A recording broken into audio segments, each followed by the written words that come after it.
Ladies and gentlemen, today is September 10th, 2013, and this is the KNKL Show, episode 98, where we learn to be better artists, and I am your host, Keenan Lafferty, aka K9. All the people over here in the chat have just been coming up with that awesome new name, and I think that might be sticking, so long as I don't get sued by Day9 himself, but what an honor that would be. What an honor that would be. Today we are going to be studying one of my favorite subjects in the world, and that is perspective. Actually, it is one of the things that I hate the most, but before we get into that, we need to take a stroll down lovely lane. And I can't remember exactly what we saw last week, so we're going to go through some of my favorites again, because we got sexy ladies over here, and we got this awesome line art style coming in from Tesigro, and this really cool Borderlands. And look at these awesome studies done by Simon about hands, about Hans. I love this. I love stuff like this. Please submit more stuff like this to the KNKL page. And thank you to everyone who has been submitting their lovely art. For those of you who have not come out of your shells yet, please consider joining us. We have cookies on the side. And yeah, with that, we're going to go ahead and jump right into the tutorial. So, let's go ahead and do it. Okay, so yes, today we are exploring the nefarious and evil subject of perspective, and a way that I have actually learned how to semi-cheat it, right? Because there's tons of books out there, especially this one called Perspective for Comic Book Artists. For those of you who want to learn the proper way to do it, please check this out by David Chelsea. You can find it at your local Barnes & Noble. He has this guy drawing on the table, and he's like, because this plane is like flying out from his drawing. You can draw it that realistically. And that book is really good at describing how to realistically set it up and have all the perfect measurements and all that good stuff.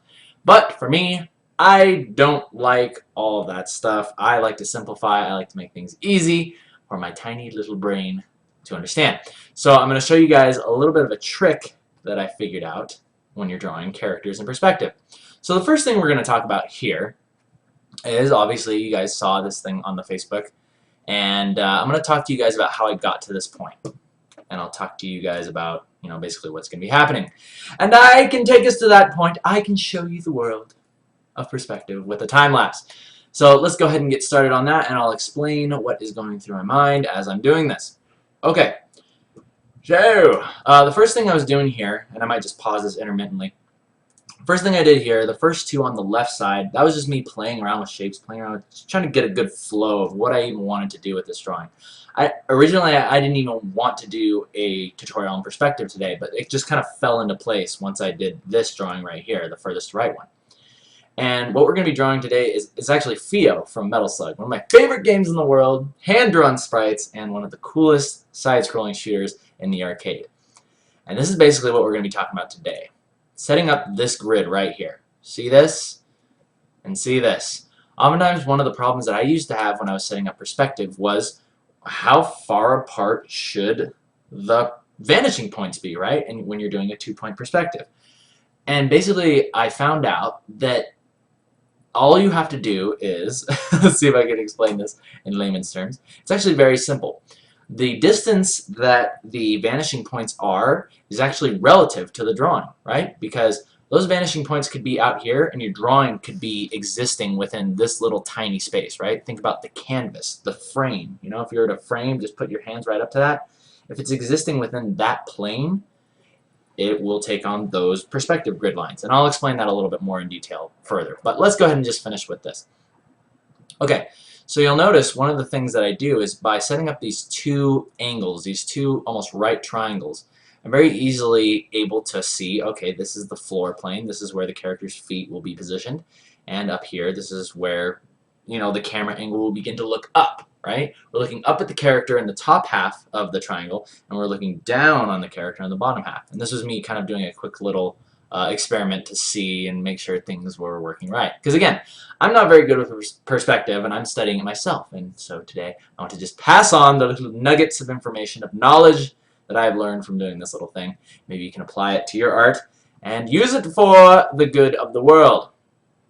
Alright, so I decided to move her arms around a little bit because I realized that she was actually going to be holding the gun with her left hand, and that would have been weird. And, you know, most people shoot the gun with the right hand, and I think all of the characters in Metal Slug do that, in fact. So, and then I went on to do this second thing, right? And this is sort of like this This is really where it becomes a haphazard kind of how do I even explain this? It's a haphazard interpretation of the bending of perspective. You know, I'm sure you've seen it in cartoons where they have these shots where you're like looking up a tree, right? And then the camera will zoom down and then you're looking at the bottom of the tree, but it's one complete picture, right? It's like a panning background shot in a cartoon. And this is a really, really easy way to set that up. And I'll show you guys basically how to do that. So now, what that does is with these curving lines, it really helps me to just guesstimate, right? Because that's what we're doing here. It's not perfectly measured out. It's not perfectly made, right? But we're working with a human body, and that's very subjective to a lot of things too. So I think in terms of this, just having a grid and having something like this is going to help you to understand at least the general idea of how you should be viewing different parts of this body, different parts of this character. And that's what I want to talk about today. And then basically I'm going in and refining these things. So, yeah, I don't think I need to show all this. Let's just go ahead and can this, and let's go into what I was talking about earlier, how the reference points or the vanishing points are completely subjective in your drawing, right? And the way I want to explain that is by doing this. So check it out. I'm going to go ahead and zoom out a little bit. Okay, and we have our character obviously right here. I'm going to go ahead and desaturate her a little bit. So she goes back like that. So check it out. Watch this. If I zoom out and I take this grid, right? Watch how these vanishing points kind of recede, right? Like say this was my horizon and these are my vanishing points. Notice how this character no longer fits on this grid because it's becoming way too distorted. Like if I were to keep it like this and then we were to just continue drawing those lines, let me show you what happens. There's a point at where the lines become way too distorted, right? And this is what people call the cone of vision. The magical cone of vision. And this is an area that you want to stray away from. Basically where these squares start becoming diamonds. That is where your cone of vision is becoming unstable and it is going to collapse on itself and destroy the planet that you are living on with it. So you want to try to stay away from going outside of the cone of vision. Basically where the cone of vision stops, ideally, or if you really want to push it, is where the perspective makes this perfect right angle square. You see that? How these two angles come in like this? And am I drawing on... Oh, I'm drawing on the freaking grid. I didn't mean to do it. I didn't mean to do it. Okay. New thing. Okay, so let's go ahead and get rid of this character, okay? And talk specifically about this grid. And, yeah, let's talk specifically about the grid. Okay, so yes, like I said, when you're laying out your perspective, you want to first determine your horizon line, right? Then the next thing you want to do is determine where your vanishing points are going to be, and they're completely subjective, like I said. You can put them anywhere. But the point at which you lay your character in is going to be where the right angle happens, right? If you were to draw a right angle triangle like this, right? See how that square lines up with that one? That is not by accident. That is not by accident. It was meant to be. It was meant to be that way. And then basically all you have to do is you can say, okay, here's a line right here, and then you just draw it right back to the perspective, and you just go like that. You build a grid like that. And again, you can be really rough with it. You can be really rough with it because this is all just to set up the drawing. And you can be really, really careful whether you can get the line tool out, you know, you can do all that kind of stuff, all that happy, perfect measurement type stuff, but me, that just doesn't work. It doesn't work. I like being able to lay stuff down very, very quickly. So again, draw the triangle down to the point where it is a right triangle, up and down, right? Approximately. And basically, the way that you do that, for those of you who study geometry, right? You may have not gotten to this if you're in high school still, if you're a freshman. But basically, just make sure that this is a right angle, and that means that this is 90 degrees. 90 degrees, or somewhat like that. Alright, and then basically wherever you put lines going through here, they're all going to intersect over here. And all the lines that you draw on this side, they're all going to intersect over there, or they're all going to gravitate to that point. Okay, so now you have your grid of magicness, and now we want to drop the character in there. Okay, so that's basically what you're seeing here. We have the character there. Now, this is what I want to explain to you guys about how the reference points or the vanishing points are completely relative. Basically, when we started, our vanishing points were, oh my gosh, hang on. Okay, let's get back to this. Okay, there we go. Okay, so as I was saying, when we started, our vanishing points were right about like that, right? So you can see how this character fits within this grid. Notice how the top part of the character, again, does not go above this point, right? This is the point where it's 90 degrees. Same thing down here. The 90-degree point is right about there, okay? And then her foot is right there. This is the point where you're basically like looking down at something. Like if you're looking at a tile floor, you know, if you're looking straight down on it, it's just going to be a bunch of checkers, right? It's going to be a bunch of checkers. But because we're introducing perspective into it, right, those checkers are going to go backwards. And it's really interesting how this works. And this is something I'm still trying to toy around with, is just looking at a character like this. And I've always wondered how you can make it look like you're looking up at the character and then looking down on the character in the same shot. And basically what this has to do with is how close you are to the character, right? So, for example, watch this. Same thing. Basically, if you want the character to look closer to you, you're going to exaggerate this grid. You're going to make it smaller, right?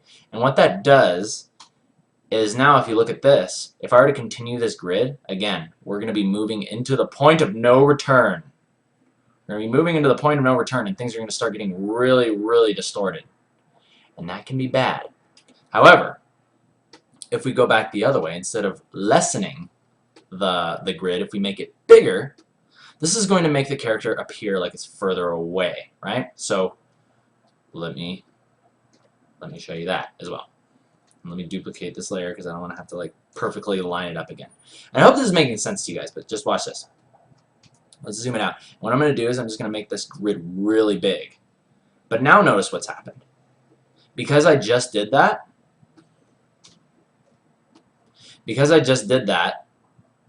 let's lag Photoshop really quick. And because I did that, notice how these feet, they don't line up with the grid anymore because my cone of vision, or just basically the perspective lines, are set up in a way as if I was viewing this character from far away. And it's kind of hard to explain why this happens exactly. If you read this book, it explains it really well. But the basic idea is that as things get further away, the perspective gets less exaggerated. And the closer you get to things, that's why if I put my hand up to you like this, see, it's like giant and it's bigger than my whole body on the screen, right? But if I stand back like this, right, and put my fist at you, now see, it's the same, it's smaller than my head. That's kind of the thing. Ooh, so suggestive on the bed. Sexy. But that's the basic idea that I'm trying to explain here. The bigger you make the grid, the less exaggerated the perspective is going to be. And the smaller you make the grid, the more exaggerated the perspective is going to be. And it'll make your character appear closer. Does that make sense? Because you're able to look up and down. You're seeing more of the character happening, more of the perspective happening. So I really want you guys to try this out. Okay, so the last thing I want to do before I not necessarily sign off, I want to go for at least another 10 minutes, but let me show you guys how to set up a grid. Okay, show you a simple way to set up a grid and then draw a character into it using shapes.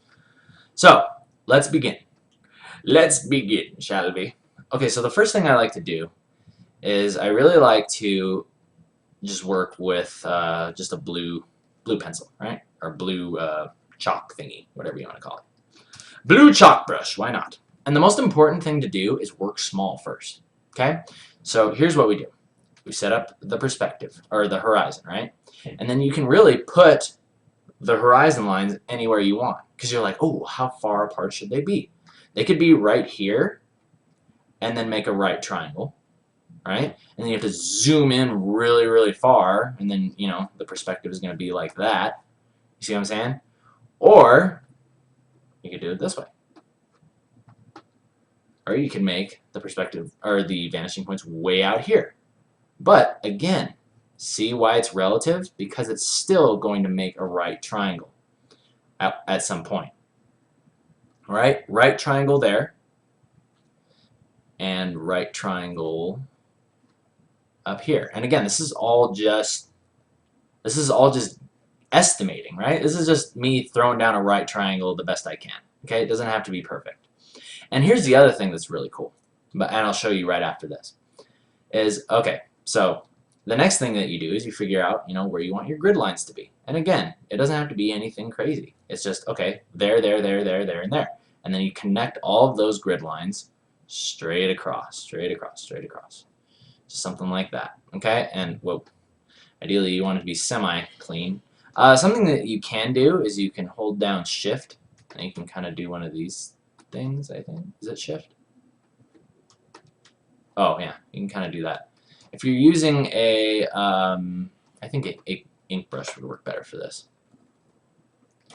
Do one of those and then pull it over like that. Yeah, that might work better. If you paint something and then hold Shift and then just click that thing, see, it automatically kind of draws a line back to it. And that's another nice way to do it. You can just go draw a line, hold Shift, click. Draw a point, hold Shift, click. Draw a point, hold Shift, click. I don't know why it didn't work there.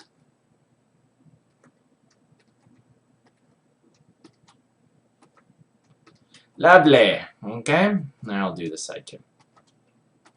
And this is a really, really fun experiment. And again, this works best with my ink brush, for those of you who downloaded my brushes. Because if you do it with any other brush, it'll kind of like fade away. It'll kind of fade away and look kind of nasty, weird.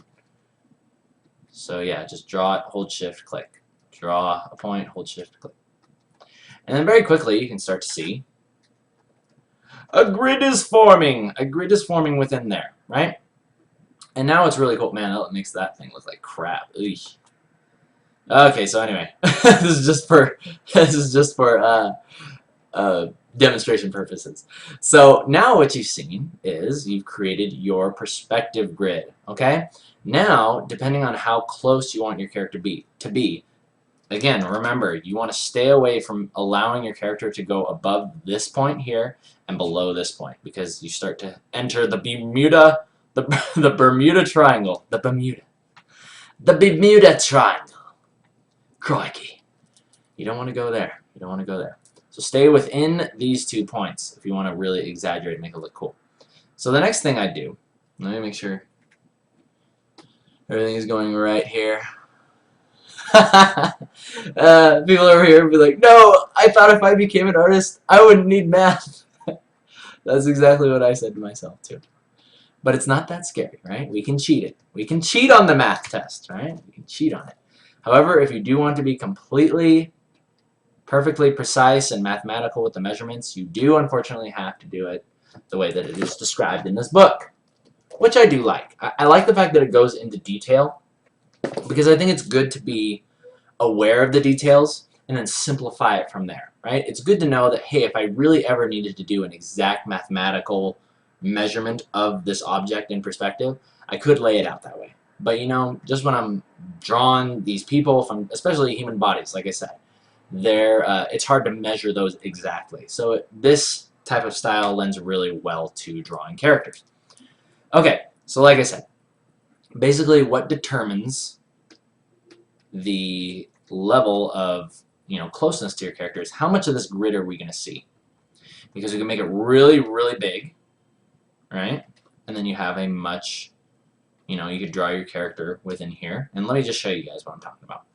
Okay, so see how these lines are much less exaggerated? You would draw a character like this. Like this. Okay, what's going on? Oh, here you go. There you go! So you draw a character in perspective like this, right? Let's just say we're drawing some dude standing like this. We're just going to draw our standy dude, right? With terrible proportions and terrible body structure, right? But then, see what's really nice about this is that this gives you a good gauge of, okay, at this point, this is where the feet are on the ground, right? And these are his boots, his lovely boots. And at this point, say his shoulders are coming up like this. We have this line back here to gauge it off of. So his shoulders are going to be like that. All right? This is brilliant. And again, don't worry. I'm not worried about detail at this point, so you really shouldn't either. Right? Because this is all just about experimenting and just playing around with stuff anyway. And this is just for demonstration purposes. Not to demonstrate the level of skill. Actually, it is. Actually, I take that back. This is to demonstrate the level of skill of my art. So yeah, we have our guy here. And like I said, see how easy that is to just kind of draw your character in perspective once you do that type of thing. So, but then let's say, oh, I want this character to seem really, really close to us. Then all you got to do is take that grid, bring it back down, and put it like about there. All right? Now check out what happens when we draw that same character in that same space. Now watch what happens. I'm going to draw Mr. Stickman in that space. Okay? So here we're going to be looking like way up at him, right? So his eyes are going to be like this, right? And he's going to be angry because he's big and powerful, right? And then his neck is going to come down like this. His shoulders are going to be coming across like this, right? His body's going to be coming down. And there's the half point of his chest there. And then look what happens right here. Right at that horizon line, this is where we're looking straight on at the character. So basically, the ellipses, like say his pants are right here. Basically, his crotch is right in line with the horizon. So we are staring directly at his crotch. And I don't think he takes too kindly to that. Alright, but now look at what happens down here with his legs. His legs come down here and his knee is there, right? But then what happens is we're beginning to look down, right? See the ellipses? If I were to draw the ellipses through this guy, see how we're looking up here and everything's kind of like going up in perspective? As we come down here, the ellipses start curving downward to the point where we hit the 90-degree angle, which is basically us looking straight down at the ground. So that means that we would see his shoe like this, right? We're seeing the underside of his chin, but we're seeing the top of his shoe. Isn't that interesting? And that's what's really, that's what I'm really trying to drive home with this. And again, check this out. The back of his heel, if we were to kind of see with X-ray vision, the back of his heel would be right there, and we can follow that back with perspective. And his other heel is going to exist right there, right? At least I think. That makes his other leg look kind of short. This is something I've been kind of wrestling with, trying to figure it out. Wrestling with. Because it should work that way. It should work that way, am I right? His other leg should be here. Anyway, you know what I'm talking about. I'm just trying to figure out exactly how this works. Maybe it's because the... oh, you know what? I think I know why this is making his other leg look short and that one look big. It's because of the length. This is what I'm talking about. Okay, so check it out. If we were to draw his legs straight down, then this would work. They would both look the same distance, right? If both his legs came down straight like this. Okay, so now those legs are the same length, right? But because the way that I drew the other leg, and this was something that I was having trouble with on Theo, because I drew this other leg out coming at us, it's not straight down in perspective, right? If we were to draw a line straight down from the back of his head, it would meet the ground at this point. But notice how I've kicked his leg out. I've kicked his heel out. So that means that this leg would have to be longer to be touching the ground here. Does that make sense? Let me go ahead and draw that in red. So, oh, this is another really nice thing that I like to do when I'm drawing characters and balancing them on the plane. I've talked about this before, but I draw a line from the back of their head straight down to the ground plane, right? And then I mark that with an X. And that's basically the balance point in most cases, or just like wherever the center mass is. And most of the time I find it works really good if you go from the back of the head. And then what you do from there is you have to think about, okay, where would the heels of this character have to be standing in order to balance it? You almost draw like these footprints on the ground, right? So one foot would be there, and the other one could be, you know, over here. And that's a really nice way for me to figure out how to balance my characters and make sure they don't look like they're about to topple over or whatever. So let's go ahead and continue this drawing in red. because we're starting to get somewhere. We're starting to get a little bit further with this. Okay, so again, just drawing in the legs, drawing in the crotch. Now again, because this leg is further out and touching the ground, this leg would have to be bent a little bit, right? Because we have to compensate for that area, for the length of the leg. So this leg would have to be bent a little bit, back like that. So always keep that in mind. Make sure your legs are not looking stumpy on one side and extra long on the other. And like I said, this is all stuff that I'm figuring out as I go too, especially with this Fio piece that I was doing. And again, okay, so let's go ahead and draw the arms on. Draw our arms. The hands are going to come down right about there. And let's go ahead and draw this other hand out like that, maybe holding a gun. Because we're nice and kid-friendly on this show, right? We like to draw guns. Squirt guns, right? Super Soaker. Super Soaker. There we go. Okay, so he's got a Super Soaker in that hand. And now, see what I'm talking about? Now we are looking both up at the character and down at the character. And this is because we've drawn in the grid of our perspective to the points where we hit the right angles, or very close to them. And I want you guys to try this out for yourselves, because I always used to look at these drawings, especially these concept artists do, and I was like, how do they make it look like their character is like standing on a plane? Like, I love that. I love how they do that. And again, I really want to stress this, that you can do it in any way. You could also make it so that you're looking even more down at the character. You can make the grid as big or as small as you want. Like, check this out. We could do it more like this. We could say, okay, this is the picture plane now. This is the picture plane now, and I'm going to draw the character right here. Well, now check out what happens. Check this out. Okay, so now what's going to happen is we're not even seeing the top of the horizon. So basically, we're looking completely down on this character. This is instances where you'll see stuff like this happen. You'll have like the character's legs come up like this. Whoa. Let's go ahead and bring this back to windowed mode so you guys can see everything that's happening. There we go. Okay, so let's say we're looking down on this character now. See what's happening now? Now we have something more like this. This is still our action man. And again, top of the or back of the head down to the floor, right? That is our balance point. So you want to make sure you got the feet standing there, right? That is how you balance your character. Your character. And just really roughly sketch in these bodies, right? Just really roughly sketch in these bodies. And very quickly you'll start to understand, wow, that's really cool. I haven't redrawn the grid over and over again. All I've done is I've just moved it around and said, okay, this is now the picture plane. Right? And that's basically what's happening. That's basically what's happening, is you're just repositioning the perspective lines. And it's really, really cool when you do that. It's really, really easy to think about when you do that. And basically, what I like about this right angle, what happens when you hit this right angle point, is basically it's like you're looking down on something. So the ellipses of the pants, you notice they're almost like perfect circles coming up, right? Perfect circles. And you're looking at the bottom, the top of the shoe, right? The bottom of the top of the shoe. And that makes things really, really fun and easy. Right? You're almost looking at like straight down on all these ellipses going down.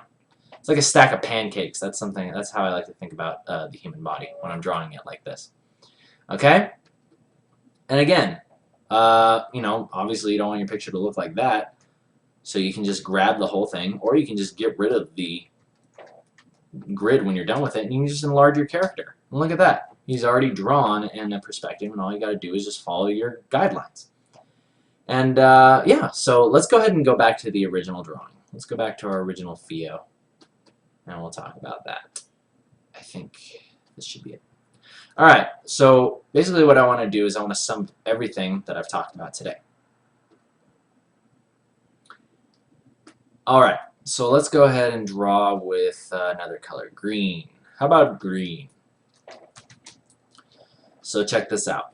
First thing that I want you guys to take home from this lesson is when you draw your horizon line, the vanishing points are completely subjective.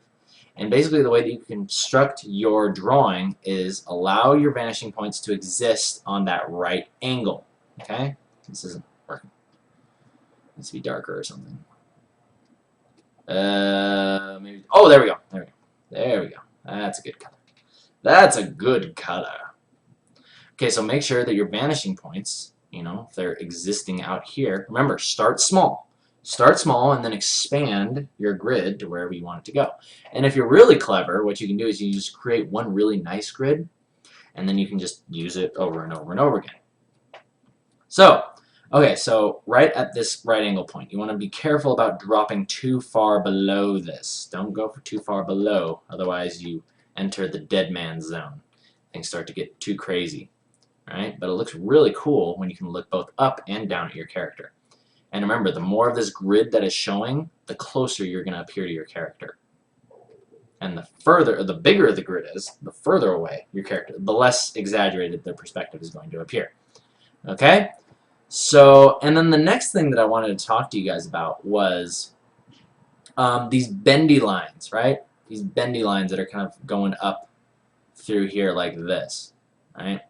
And basically what this is it's a very, very cheaty way of creating kind of that bend in perspective that I was talking about. How you're allowed to basically look up and down, and basically what's happening with that.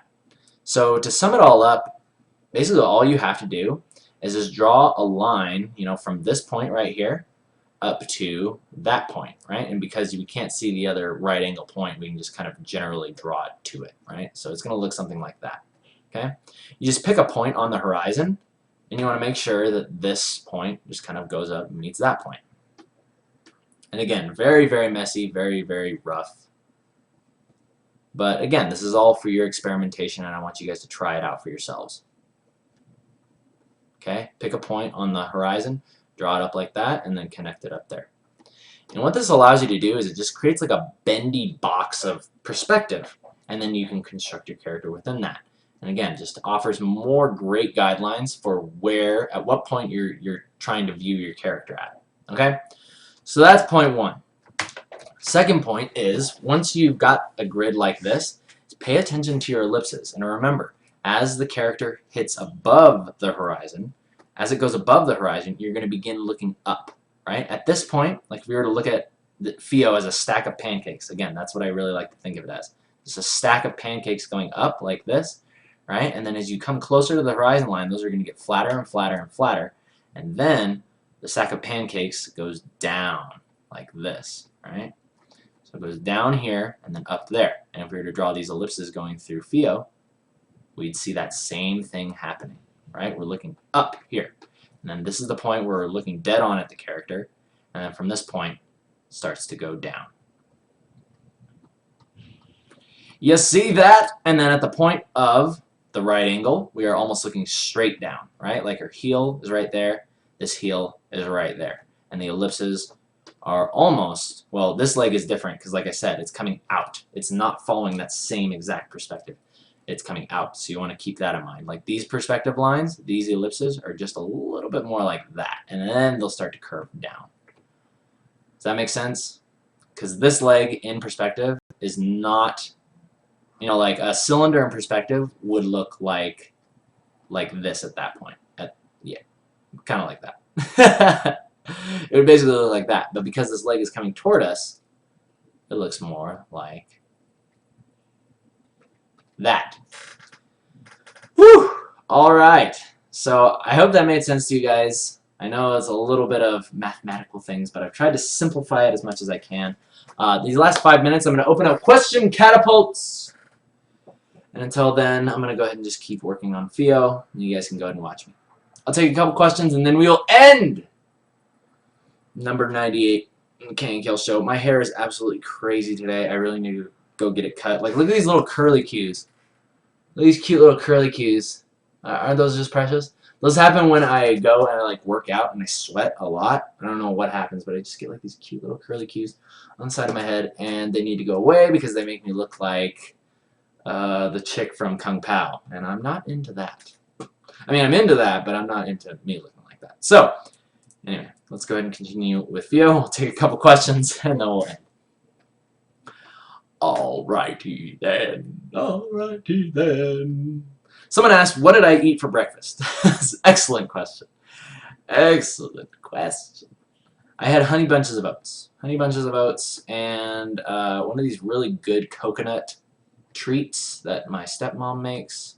It's basically like a ball of coconut and coconut oil, and it has like chocolate chips, and I think it has like chocolate coconut milk in it, and it's really, really good. And it's completely guiltless. It tastes like cookie dough, but it's completely guiltless because it's all healthy. It's all healthy, for the most part. Anyway, I don't think I could eat like 30 of them and be okay, but anyway. Simon's asking a good question. He said, how did you teach yourself? Oh, how did you teach yourself? There's the internet, but did you use books or go to classes? That's a great question, Simon.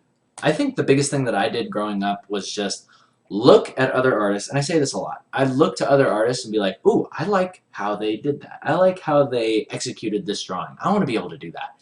And I would let that interest motivate me to actually go and learn it.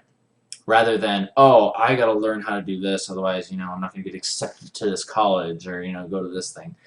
And I think it's just, especially in the early years when you're really on that artistic journey, it's good to allow your motivation to be pure, right? I know that sounds kind of cheesy, but let your motivation be pure and just do the things that you really want to do. And I think naturally, if you want to be a video game concept artist, you're going to want to learn how to design armor. You're going to want to learn how to draw these extreme angles if you want to work at Riot. Even though I did not know how to do this. I did not know how to lay out this grid and all these things when I was working for Riot. If I was doing that now, it probably would have helped out a lot. Like, it probably would have helped out quite a bit. But I didn't. I just cheated it, right? And this would obviously make me better. But the point is that you'll just figure it out, right? You'll just naturally become interested in things as you go. And you'll want to improve upon things, you'll want to learn more, and really the journey never ends. That's what's awesome about art, is that you're just constantly going. You're getting better and better and better, and you haven't ever created your best work. And that is a very good thing. Excuse me. Alright. Someone's asking, am I planning something special for number 100? And to that, I can say simply yes, I am. I'm planning something very special for you guys for episode 100. And I can't wait to show you guys. It's going to be great, but I can't say what it is. Alright, I'm going to take a couple more questions, and then we are going to sign off. Me and my curly cues are going to sign off. Astularity is asking, Keenan, whenever I draw something for someone, like working for them, I always think, why am I doing this? Am I a slave? How do I get rid of this feeling? Wow, this is an interesting question. Like, I just want to do what I want to do. I want to create my masterpieces and have them hanging in the gallery at the Louvre in Paris, right? How am I going to get there if I'm just working as a slave? How am I going to get there if I'm just doing what everybody else wants me to do? And to answer that, well, you're asking a couple things. How do I get rid of this feeling? And really, I think the best thing for you to understand is that as an artist, part of living is just you gotta make money, right? You gotta make ends meet. Whether you're working at McDonald's on the weekends or whatever, and then you're drawing all day, it doesn't matter what you're doing. You gotta have a job to make ends meet. And if you want art to be your job, you're gonna have to learn very quickly that when people ask you to do something for them, it's because they know that you have the skills and you are accomplished enough, and you should really look at that as a positive, right? They're coming to you being like, yes, you have the skills that we don't. We need you to do this for us, otherwise the vision can't happen, right? We need somebody to visualize this, and they're coming to you, and you only, or at the time, right? Of course, if you turn the job away, they might go find someone else, but the point is, they come to you because you have a very important job to do, and I don't want you to take that lightly. Like I said before, we were made to do this. We were made to take these visions from our mind and literally place them, project them onto a piece of paper so that somebody else could look at it and be like, whoa, that's so awesome. I can see what is happening in your mind now because you were able to do that. That's a very, very cool thing. So look at it as a positive and be happy. Be happy to do work. And another thing that I want to really stress to you is that This is something that I might go into on Thursday, is always be willing to do more than you get paid for. And that's kind of a crazy thing to say. It's kind of like an absurd thing to be like, what? That totally defeats the purpose. That'll tear down the system. Everybody's going to go crazy if we do that, right? But really, what you do, just to sum it up, we'll talk more about this on Thursday, is get used to doing more than you get paid for. Because what it does is when you do that, you make an investment in yourself and it builds you up. It builds you up and you become even more self-confident. You just have that feeling that, yes, I am an accomplished artist. I always do more than I get paid for. I always take it to that next level. And what you'll find very quickly by doing this is that by doing more than you get paid for, you'll very quickly, people will give you the position. They will give you the position to be doing what you're already doing. Does that make sense? It's kind of like when you want to lead a team of artists, you don't say, oh, yeah, give me that position and then I'll lead them. What you do is you start leading immediately, and this is a great example because one of my good friends and coworkers, Larry Ray, who works at Riot Games, he did just that. He came in to work for Riot, and he was designing skins at the beginning. But then he got into, oh, what would happen if we started doing these particles? What would happen if we really started upping the quality? And he really began like leading the animators. He led the particle artists. He was like, guys, I think this would be really cool if we changed the animation on this. And we had like a separate recall animation or a different joke. And he was just a guy, like if he just did what he got paid for, he would just sit there, shut up, and just do his little skin concepts, right? But he decided that he wanted to be a leader, and he did it before they gave him the position, and now he is the leader. So, we're going to go into that more on Thursday. Don't want to talk too much about it. But I want to say thank you to everyone who has joined me on Twitch once again for episode 98 of the KNKL Show. My name is Ken Lafferty. I'll see you guys tomorrow for whatever Wednesday. I don't even know what we're going to be doing. We might work more on FIO or something. But yeah, you guys take care, and I'll see you then.